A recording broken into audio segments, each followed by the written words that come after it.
ఒకసారి 2 చేతులు పైకెత్తి స్తోత్రం చెల్లించండి. హల్లెలూయా. అలాగే చప్పట్లు కొడుతూ ప్రభువుని గణపరచండి. సర్వయుగములకు సకల మహిమలు మన యేసయ్యకు మాత్రమే కలుగునుగాక. స్తుతించాము, గణపరిచాము. ఇక ప్రభు యొక్క వాక్యాన్ని మనమందరం కూడా ఆయన సన్నిధిలో క్లుప్తమైన కొన్ని మాటలు, కేవలం ఒక 15 నిమిషాలు, ఒక 20 నిమిషాలు మాత్రమే నేను చెప్పి ముగిస్తాను. మరి కలిసి మనము లేఖనాన్ని ధ్యానం చేద్దాం.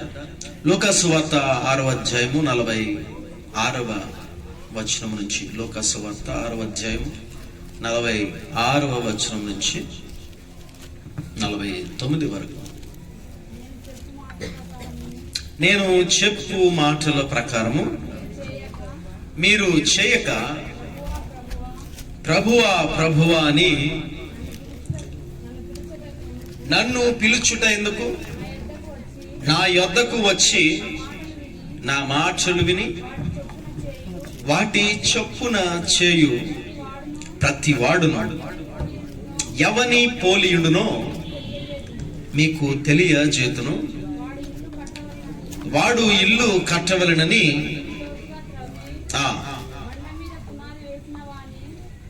కట్టవలనని ఉండి లోతుగా త్రవ్వి బండ మీద పునాది వేసిన వానిని పోలియుండును. వరద వచ్చి ప్రవాహము ఆ ఇంటి మీద వడిగా కొట్టినను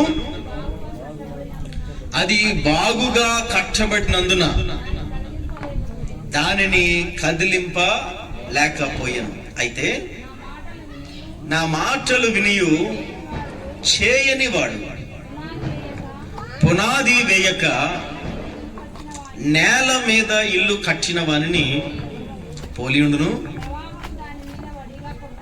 ప్రవాహము దాని మీద వడిగా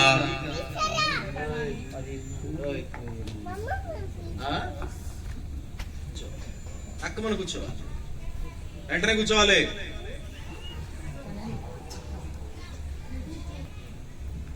అయితే నా మాటలు వినియు చేయని వాడు పునాది వేయక నేల మీద ఇల్లు కట్టిన వానిని పోలియుండును.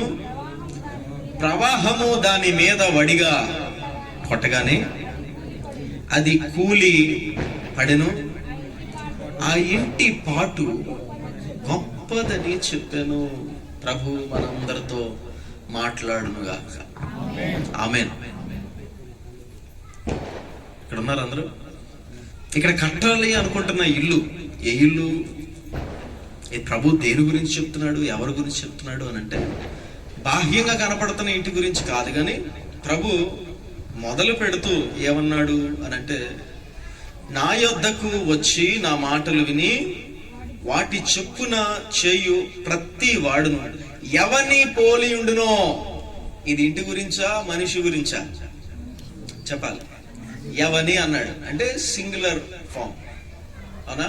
ఏకవచనం ఎవని అంటే ఒక మనుష్యుని గురించి, తన జీవితాన్ని గురించి, తన భవిష్యత్తును గురించి, ఒక మనిషి యొక్క భవిష్యత్తు ఎప్పుడు ఎలా ఉంటుంది, ఎలా ఆ భవిష్యత్తు కట్టుకోవాలి అనే విషయాలను గురించి చెప్పడానికి ఈ శ్రేష్టమైన ఉపమానాన్ని ప్రభు బోధిస్తున్నాడు. దేవునికి మహిమ కలుగును గాక. ఆమేన్. కూర్చోవాలి, ఇంకెవరు తిరగకూడదు. రే ఇందురా పైకి తిరుగుతున్నావు. హల్లెలూయా. ఇక్కడ ఒక మనిషి యొక్క జీవితాన్ని, తన యొక్క భవిష్యత్తును ఎలా కట్టుకోవాలనేది క్లుప్తంగా ప్రభు రాయిస్తూ ఉపమానాన్ని చెప్తున్నాడు. ఇది ప్రాముఖ్యంగా ఎవరితో చెబుతున్న మాట అనంటే, మన బిడల జీవితాలు, భవిష్యత్తులు కట్టాలని ఆశపడుతున్న తల్లిదండ్రుల గురించి, ఆ తల్లిదండ్రులు ఎలాగా వారి జీవితాలు కట్టగలరో, లేదా ఒక పెళ్లి చేసుకున్న యవనస్తుడు యవనస్తురాలు తమ జీవితాలు ఎలా కట్టుకోగలరో, లేదా ఒక లక్ష్యాన్ని పెట్టుకున్న యవనస్తులు తమ జీవితాలను, తమ భవిష్యత్తుల్ని ఎలా కట్టుకోగలరో వివరిస్తూ రాస్తున్నాడు. దేవునికి మహిమ కలుగునగాక. ఆమేన్. ఒక మనిషిని ఒక ఇంటితో పోలుస్తూ రాస్తున్నాడు. ఈ రోజున అనేక మంది కూర్చున్నారు, వారి యొక్క తల్లిదండ్రులు ఉన్నారు. తల్లిదండ్రులు కష్టపడి ఉద్యోగాలకు వెళ్ళి వ్యాపారాలు చేసి సంపాదించేది దేని కొరకు? ఏమ్మా అంత ఎందుకు పని చేస్తున్నావు? అంత ఉద్యోగం, అంత కష్టం, అంత వ్యాపారం, పగలు రాత్రి ఒళ్ళు తెలియకుండా అంత కష్టపడేది దేని కొరకు అంటే ఏం చెప్తారు? ఒకే సమాధానం చెప్పాలి. దేని కొరకు అంటారు? ఏది చేసినా ఎవరి కొరకండి? మా బిడ్డల కొరకే కదా, మా బిడ్డల భవిష్యత్తు కొరకే కదా మేము కష్టపడుతున్నాం అని అంటూ ఉంటారు. అయితే ఒక మనిషి కష్టము తన బిడ్డలకు ఆశీర్వాదంగా మారుతుందా? ఒక మనిషి కష్టపడిన కష్టము, తను చేసిన ప్రయాస, తన దాచిన డబ్బు బిడ్డల జీవితాలు నిజంగా కట్టగలదా అని మనం గనక ఆలోచన చేస్తే ప్రియ దేవుని బిడ్డలారా, ఒక వారం రోజులు మీరు న్యూస్ ఛానల్స్ పెట్టి చూస్తే కట్టగలమో లేదో అర్థమైపోతుంది.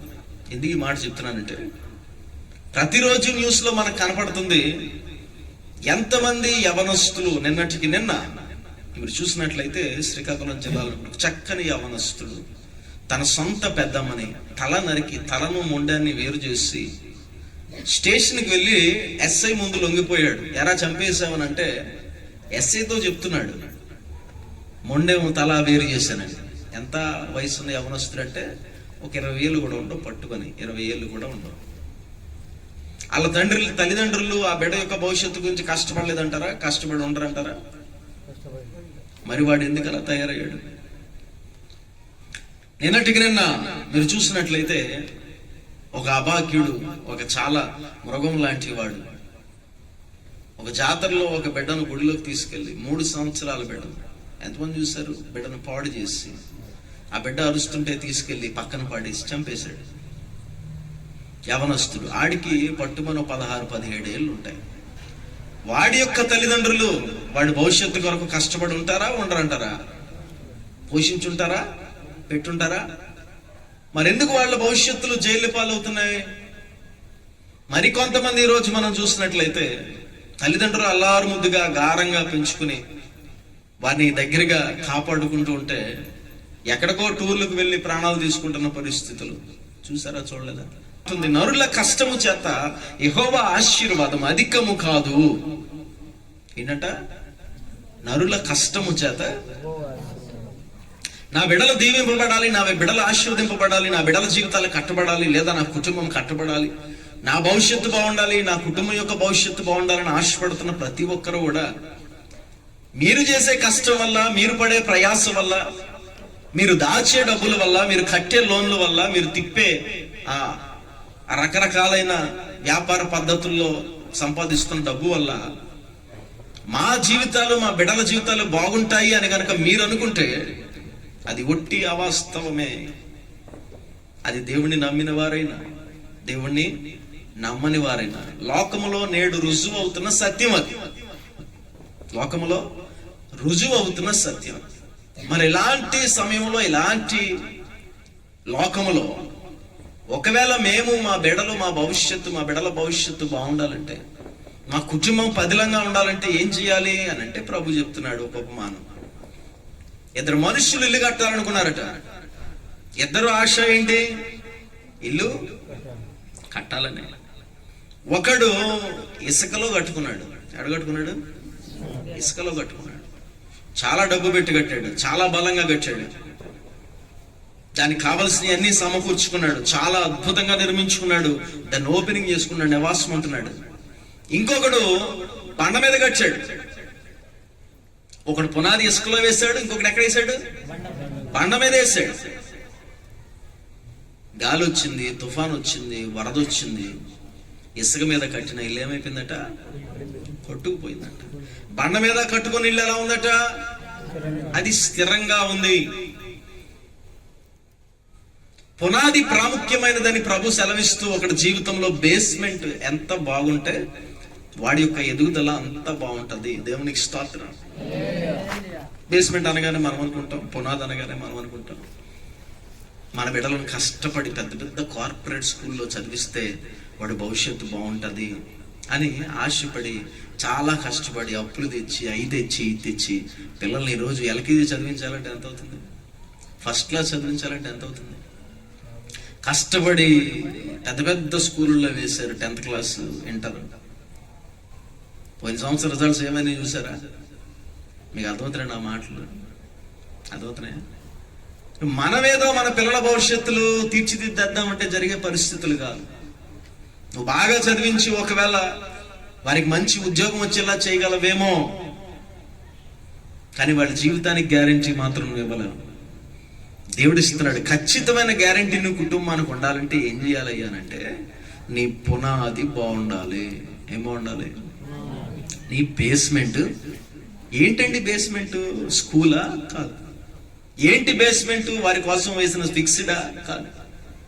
ఏంటి బేస్మెంట్? వారి కోసం నువ్వు దాచిన ధనమా, నగలా? కాదు. ఒకవేళ అవే బేస్మెంట్ అనుకుంటే ఈ రోజు ప్రపంచంలో ఎంతమంది సైకోలు తయారవు. దేవుని బిడలంగా మన బిడలు తర్వాత సమాజానికి, ఈ జనరేషన్ కి ఒక వెలుగుగా ఉండాలి. దేవునికి స్తోత్రం. ఒక మార్గము చూపించే వారిగా ఉండాలి. ఒక మంచితనాన్ని నేర్పించే వారిగా ఉండాలి. నలుగురిని తీర్చిదిద్దే వారిగా ఉండాలి.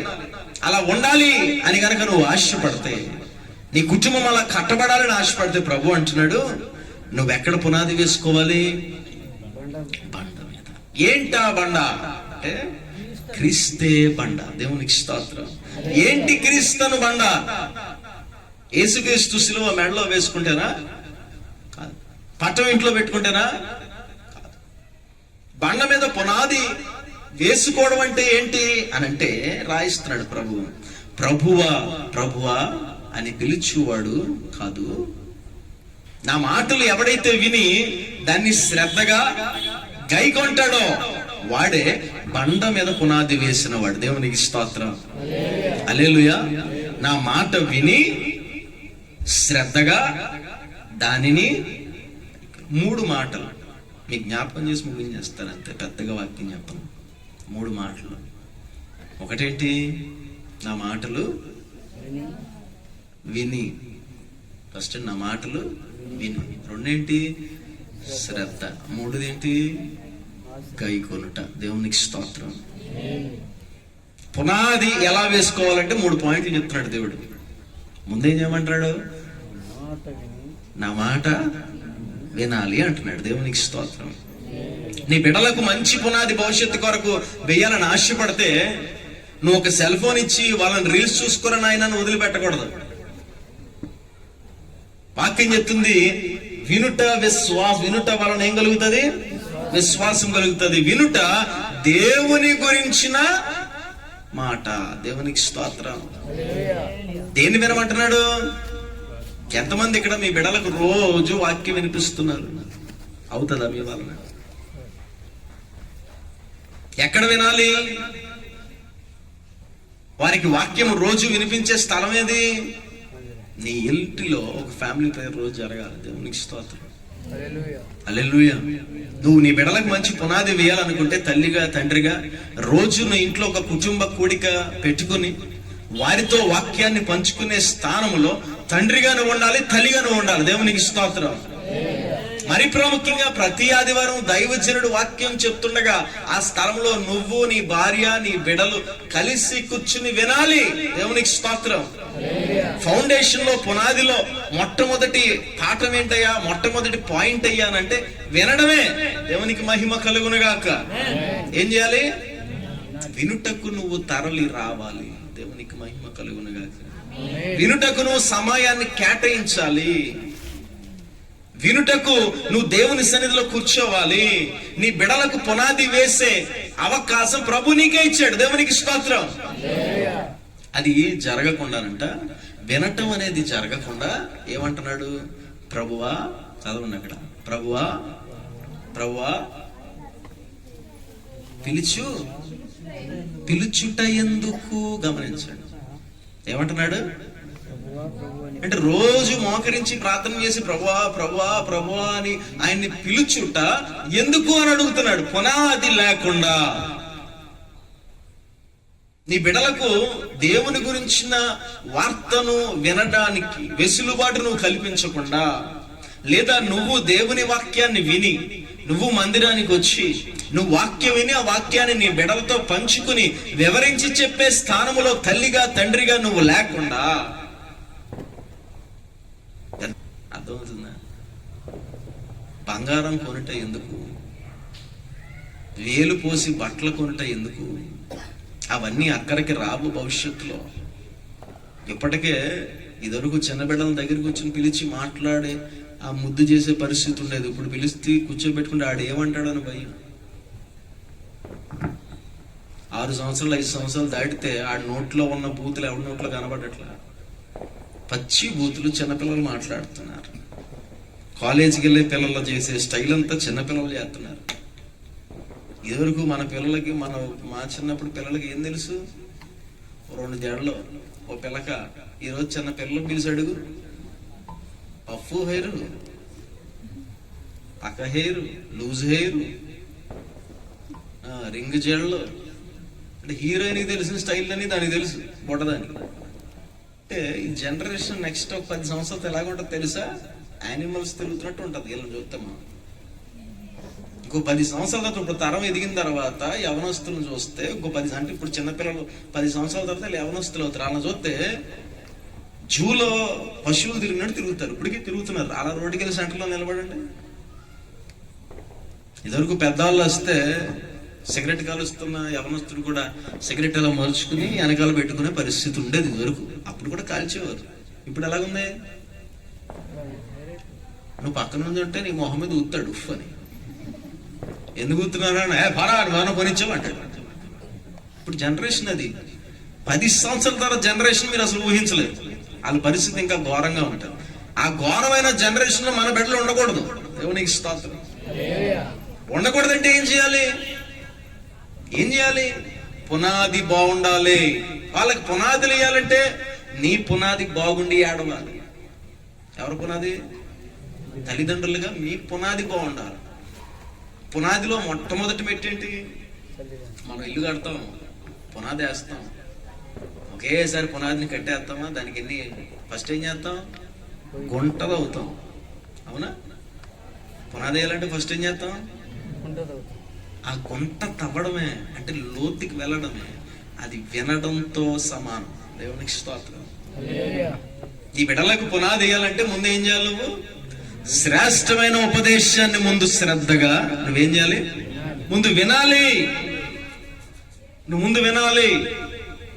వింటే ఆ తర్వాత దాని మీద శ్రద్ధ నిలిపి నీ బిడ్డలకు నేర్పించి నువ్వు కూడా దాన్ని పాటించే అవకాశం ఉంటుంది. అప్పుడు రేపు ఉన్న రోజుల్లో, మా చిన్నప్పుడు రీల్స్ లేవు, ఇన్స్టాగ్రామ్ లేవు, ఫేస్బుక్ లేవు, టిక్టాక్ లేవు, ఏమీ లేవు. అప్పట్లో చిన్నపిల్లల్ని తల్లిదండ్రులందరూ సాయంత్రం 7 గంటలు అయిపోతే బయటికి తీసుకొచ్చి రోడ్డు మీద నిలబడి పెరుగన్నం తిప్పి ఆకాశంలో చందమామను చూపించి, చందమామ రావే, జాబిల్లి రావే, కొండెక్కి రావే, గోగి పూలు తేవే అని చెప్పి, నాన్న అదిగో చూడు చందమామ, దానిలో పెద్దమ్మ ఉంటుంది చూడు అని అడిగి చందమామను చూపించి, ఇప్పుడు పిల్లలకి రే చందమామ, వాట్ ఈస్ చందమామ అడిగి తెలియదు. ఆడి ఆనందం అంటే ఏం చేయాలి? బేబీ షార్క్ బేబీ షార్క్ ఆడ బేబీ షార్క్ చూసుకుంటా ఉంటాడు. మామీ షార్క్ అడిగి అదే తెలుసు. ఆకాశంలో చందమామ ఏంటి, చుక్కలేంటి తెలిసి ఆవిడకన్నా చక్కగా పక్క నుంచి ఒకసారి మెరుపుతుంది. మమ్మీ ఏంటంటే అది మెరుపు అని చెప్తుంది అమ్మ. దేవునికి స్తోత్రం. పాలుడు అలా పాలు పోతుంటే ఆ మమ్మీ ఏం చేస్తున్నాడు అంటే, అన్న పాలు పోతున్నాడు. పాలు అంటే ఏంటి మమ్మీ అంటే, గేదెలు వస్తే నాన్న దాన్ని పిండుతారు. ఎంత సైన్స్, అడిగి అన్ని రకాల విషయాలు తెలిసాయి. ఇప్పుడు అడిగి తెలిసిందంతా ఏంటి? నువ్వు గేదెని చూపించమంటే ఆడు ఎందులో చూపుతాడు? ఎందులో చూపిస్తాడు. అంటే పునాది ఫౌండేషన్ బాగాలేదు. ఇప్పుడున్న పిల్లలకి ఫౌండేషన్ బాగాలేదు. కానీ దేవుని బిడ్డలుగా, దేవుని నమ్ముకుంటున్న జనరేషన్ గా, పెద్దలుగా మీకు మంచి పునాది ఇచ్చాడు దేవుడు. దేవునికి స్తోత్రం. ఆ పునాది కనుక నువ్వు వేస్తే బిడ్డలకు తిరుగులేదు. అందులో మొట్టమొదటి మెట్టే నువ్వేం చేయాలి? క్రీస్తును గురించిన మాటలు బాగా విని, క్రీస్తును గురించిన సత్యం బాగా విని, దేవుని గురించిన ఉపదేశం బాగా విని, దాన్ని నువ్వు గైకొని దాన్ని నీ బిడ్డలకు బోధించాలి. దేవునికి స్తోత్రం. అసలు నువ్వు వింటావా క్రీస్తుని గురించిన మాట? రోజుకి ఎంతమంది దేవుని గురించిన మాటను వింటున్నారు? ప్రతి వారం ఎంతమంది దేవుని మందిరంలో మీ దైవ సేవకుని చెప్పే వాక్యం వినడానికి పూనుకుంటున్నారు? ఎంతమంది ఉపదేశం అంటే ఆశపడి ఆసక్తిగా వచ్చి కూర్చుని దేవుని వాక్యాన్ని వింటున్నారు? లేదు ప్రియ దేవుని బిడ్డలారా, లేదు. రోజుకు ఒక వాగ్దానం బైబిల్ మంచి ఎవడో వాట్సాప్లో పెడతాడు, ఈ రోజు వాగ్దానం అంటాడు, అది ఎంతవంతా అయిపోతుంది. కానీ ఒక శ్రేష్టమైన ఉపదేశం విని దాన్ని గైకొని దాన్ని పాటించి దాన్ని నువ్వు అవలంబించి దాన్ని బిడ్డలకు నేర్పించి ఒక మంచి పునాది దేవుడు చెప్పిన మార్గము వారికి బోధించి నెక్స్ట్ జనరేషన్ ఒక మంచి మేలైన బిడ్డలు అందిద్దామనే ఆశ తల్లిదండ్రులకు లేదు. ఉన్న ఆశ అంతా ఒకటే, నాన్న బాగా చదువు, నాన్న ఐఐటి చదవాలి, బీటెక్ చదవాలి, నువ్వు రోబోటిక్స్ చెయ్యాలి, నువ్వు అది చెయ్యాలి, ఇది చెయ్యాలి, రేపు పొద్దున ఉన్నతమైన స్థానంలోకి ఉద్యోగానికి వెళ్ళిపోవాలి, అదే చెప్తున్నావు. కానీ ఆడు ఎలాంటి మనిషిగా ఎదుగుతాడు? రేపొద్దున ఆడు సంసారం ఎలాగుండాలి, ఆడి బిడ్డలను ఎలా పెంచాలి, ఆడి కుటుంబం, ఆడి కాపురం ఎలా పదిలంగా ఉండాలి, నలుగురితో ఎలా ప్రవర్తించాలి, దేవుని రాజ్యాన్ని కట్టడానికి ఏం చేయాలో ఈ గ్రంథంలో ఉంది. దేవునికి స్తోత్రం. స్కూల్లో చెప్పరది, యూట్యూబ్లో దొరకదది. ఎక్కడ దొరుకుతుంది? బైబిల్ గ్రంథంలో దొరుకుతుంది. ఎక్కడ దొరుకుతుంది? ఎక్కడ వినగలం? దేవుని మందిరంలో వినగలం. దేవునికి స్తోత్రం. ఎవరు వివరించగలరు? నీ దైవ సేవకుడు వివరించగలరు. ఎవరు వివరించాలి? ఇంటిలో తండ్రిగా నువ్వే యజమానిగా ప్రతిరోజు ఈ వాక్యాన్ని నీ బిడ్డలకు చెప్పాలి. ఎంతమంది పురుషులు ఎక్కడ ఉన్నారు? ప్రతిరోజు మీ బిడ్డలను కూర్చోబెట్టి వాక్యం చదివి వారికి వివరించి చెబుతున్న వారు ఎంతమంది ఉన్నారు మీలో? ప్రతిరోజు బిడ్డలకు వాక్యాన్ని బోధించే తండ్రులు ఎక్కడున్నారు? ప్రతిరోజు బిడ్డలను ప్రార్థనలో నడిపించే తల్లులు ఎక్కడున్నారు? వీళ్ళు లేరు గనకే కుటుంబాలు కట్టబడట్లా. ఒక జనరేషన్, మీ ముందు జనరేషన్ గడిచిపోయింది, దానికి మీరేం చేయలేరు. కానీ మీ చేతుల్లో ఉంది మీ బిడ్డల జీవితాలు, మీ జీవితాలు కట్టుకోవడం. ఏం చేయాలి? ప్రతిరోజు మీ బిడ్డలకు దేవుని వాక్యం వినిపించాలి. దేవునికి స్తోత్రం. వినిపించే సాధనము, వినిపించే వ్యక్తి నువ్వే అవ్వాలి.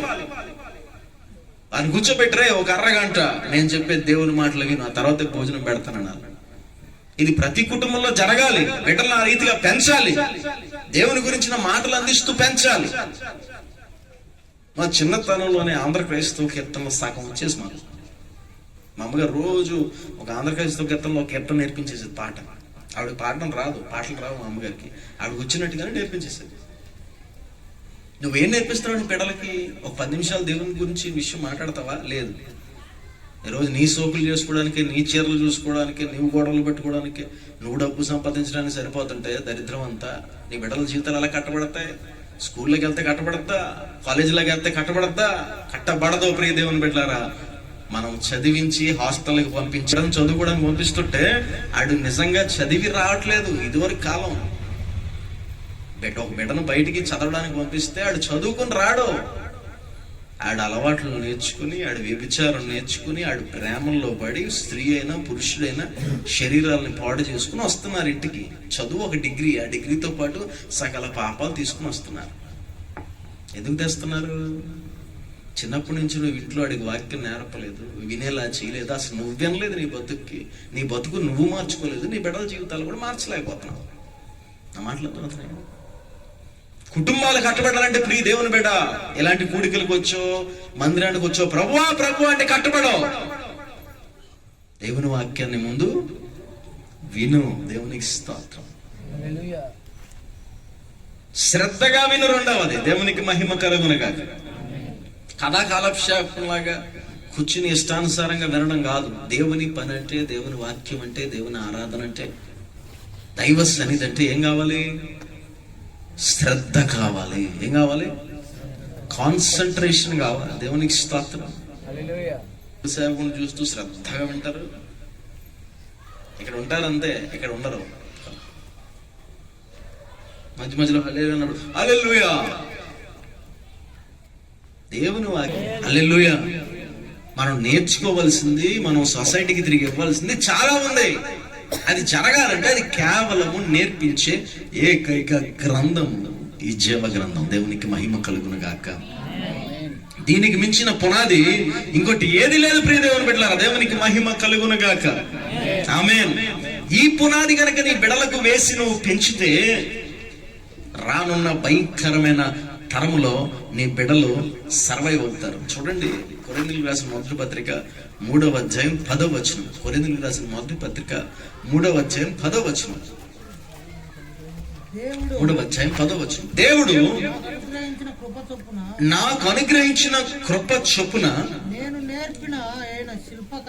నేర్పిన అయినా కాదు నాన్న, నేర్పరి అయినా నేను నేర్పరి అయిన శిల్పకారుని వలె పునాది వేసితిని, మరి ఒక్కడు దాని మీద కట్టుచున్నాడు, ప్రతి వాడు దాని మీద ఎలాగూ కట్టుచున్నాడో జాగ్రత్తగా చూసుకొనవలెను. వేయబడినది తప్ప మరి యొక్క పునాది ఎవడునూ వేయ నేరడు. ఈ పునాది యేసు క్రీస్తే. హల్లెలూయా. మళ్ళీ చెప్తున్నాను, మీ కుటుంబాలు మీ భవిష్యత్తులు బాగుండాలంటే ఒక్కటే ఒక పునాది. ఈ పునాది తప్ప వేరొక పునాది లేదట. ఆ పునాది ఏంటంట? యేసు క్రీస్తే. యేసు క్రీస్తే అంటే కేవలం ఆయన పటము కాదు, మెడలో వేసుకునే గొలుసు కాదు. పునాది యేసు క్రీస్తు అంటే దాని అర్థము ఆయన మాటలను గైకొనుట. దేవునికి మహిమ కలుగునుగా. ఆయన మాటలు గైకొనాలంటే 2 విషయాలు చెప్పాను. మొట్టమొదటిది వినాలి, రెండవది శ్రద్ధ నిలపాలి, మూడవది అంటున్నాడు దానిని ఆ మాటల ప్రకారము చేసిన ఎడల. దేవునికి స్తోత్రం. ఏం చేయాలంట? విని వదిలేయడం కాదు. విని ఏం చేయాలట? ఏం చెప్తున్నారో, ఏది వింటున్నామో దాని ప్రకారముగా బ్రతకాలి. దేవునికి స్తోత్రం. బోధ ఉంటే సరిపోదు, బ్రతుకుండాలి. వాక్యం వింటే సరిపోదు, విని దాని ప్రకారంగా బ్రతకాలి, నడుచుకోవాలి, ఆచరించాలి. నీ బిడల జీవితంలో అది జరుగుతుందా లేదా?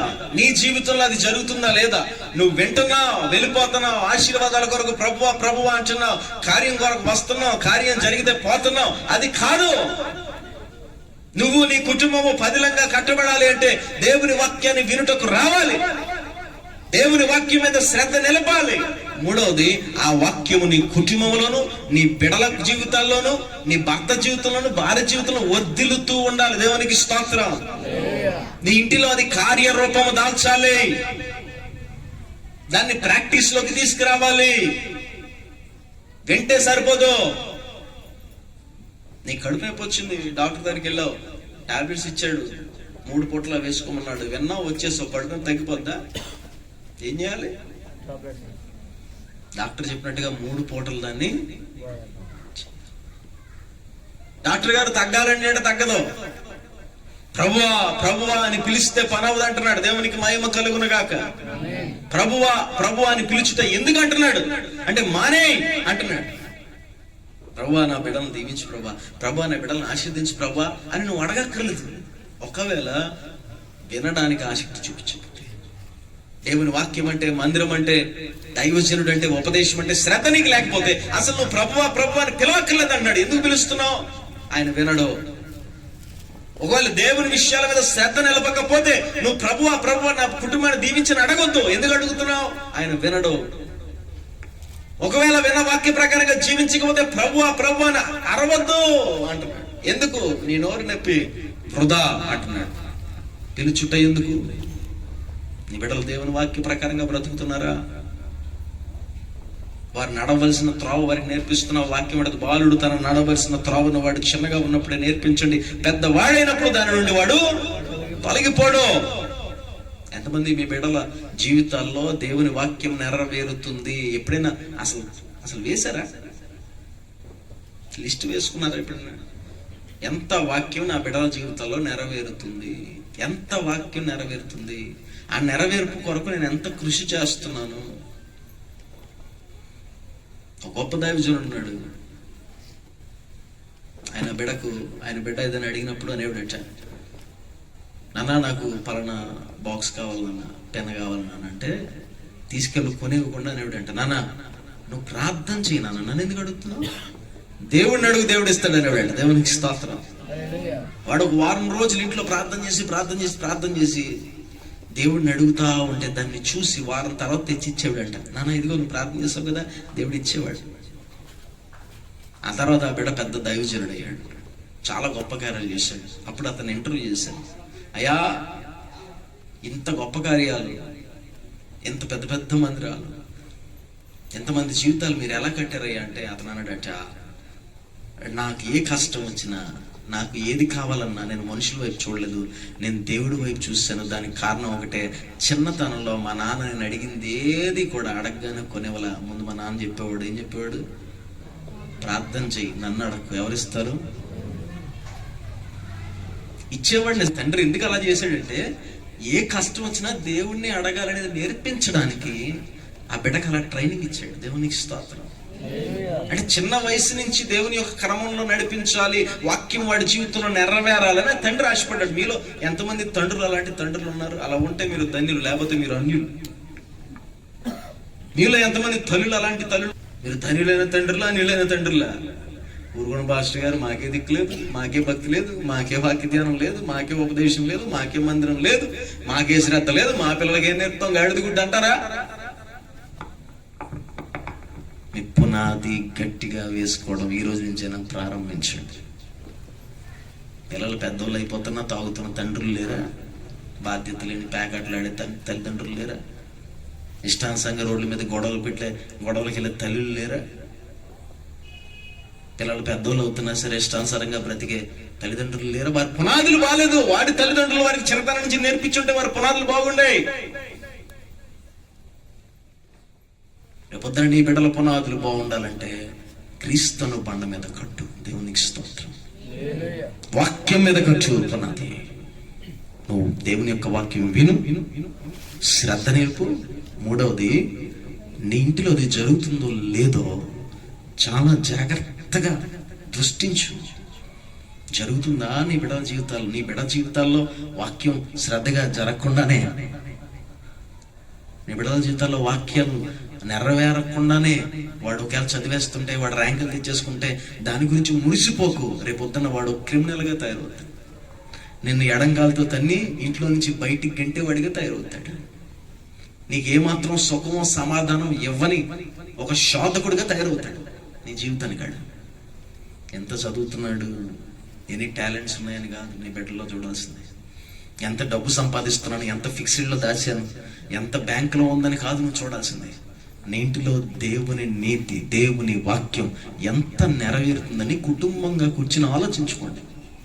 అప్పుడు తుఫాన్ వచ్చినా, రేపొద్దున మళ్ళీ కరోనా అంత వస్తుంది అంటున్నారు. కరోనా వచ్చినా, ఫైనాన్షియల్ క్రైసిస్ వచ్చినా, ఇంకా భయంకరమైన ఇబ్బందులు, శ్రమలు క్రైస్తవుల మీదకి, దేవుని బిడ్డల మీదకి, దైవజనుల మీదకి, క్రైస్తవ విశ్వాసం మీదకి వచ్చినా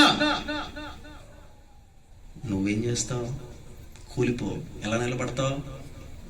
స్థిరంగా నిలబడతావు. దేవునికి స్తోత్రం. ఎందుకంటే నీ పునాది గట్టిగా ఉంది. నీ పునాది క్రీస్తును బండ మీద వేయబడింది. మళ్ళీ చెప్తున్నాను, ఈ పునాది తప్ప ఏమన్నాడు? వేరొక పునాది లేదు. ఆ పునాది యేసుక్రీస్తు. ఆ పునాది దేవుని మాటలే. ఆ పునాది దేవుని మాటలు వినడమే. ఆ పునాది దేవుని మాటలపైన శ్రద్ధ నిలపడమే. ఆ పునాది దేవుని మాటలపైన శ్రద్ధ నిలిపి నీ కుటుంబంలో అది నెరవేర్చుటకు నువ్వు ప్రయత్నం చేయడమే. దేవునికి స్తోత్రం. నీ బిడ్డల జీవితాలు అది నెరవేరాలి.